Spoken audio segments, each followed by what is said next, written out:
ni politike yantogoteragamo kuva mu bwana ko nzashira kera gake nk'isi mihigo.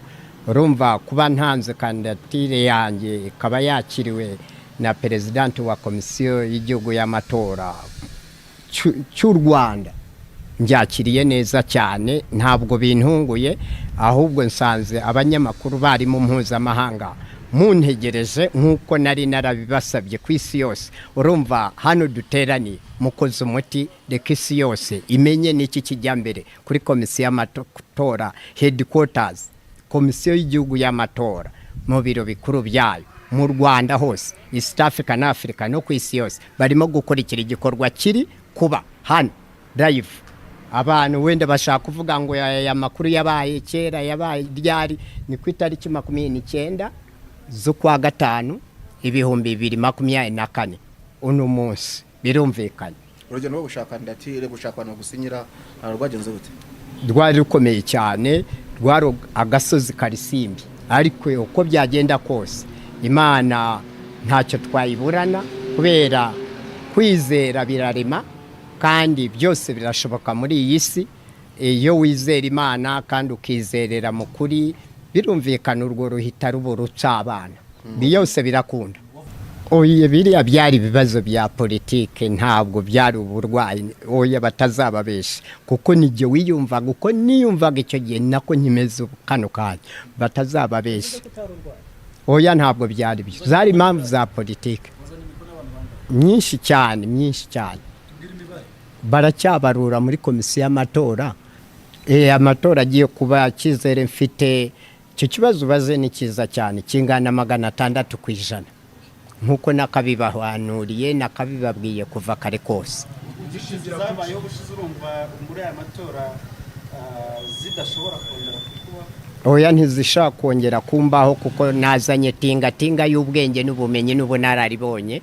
Bityo rero nka mwarimu mpuzamahanga, ubwo nimba kiriya cyarakosowe, ubu mfite no kuvuga mfite amanota yose yuzuye. Gereranya urugendo rw'ubushize bwo gushaka ibyangombwa n'iki gihe. By'icyo gihe kuko byari abantu nkibigisha politike, batinya politike mu Rwanda, abantu batinya no guhagarara ahantu cyangwa mu modoka baganira kuri politike, kuko icyo gihe maze kuyizana nyigishiza abantu mu Rwanda, East Africa na Africa no ku isi yose baze kuyimenya. Ubu abantu barayicara bakaganira kuri politike, bakabona umunyapolitike ntibamubone nk'umuntu uze wenda afite ibye, afite inyungu za, ubwo babona ko politike ari inyungu rusange. Kuko nababwiye politike no gutekereza cyane byimbitse biganisha mu kuvumbura ibisubizo by'ibibazo byugarije abantu cyangwa sosiyete ntoya cyangwa nini. Urumva rero politike icyo gihe bayibonaga nk'ikirunga, nk'ikibombe cyabahitana, ariko ubu politike bayibona neza. Nurumva rero aho nanyuraga hose ngereranyije ubushize n'ubu, politike kuva nababwira ko ari igifute, ubu barayikunze, urugendo rumeze neza, nanjye biranyorohera aho ngana narahatunganyije koko muri politike. Ikubiyemo impamvu nziza nyinshi 200 nzaziramburira abanyamakuru mu buryo burambuye.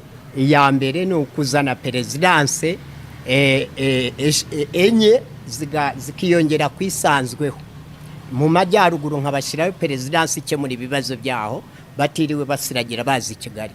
Mu majyepfo mbashirireho indi, iburasirazuba mbashire perezidanse yindi, n'iburengerazuba. None icyo nicyo twita decentralization, kwegereza abaturage serivisi za leta.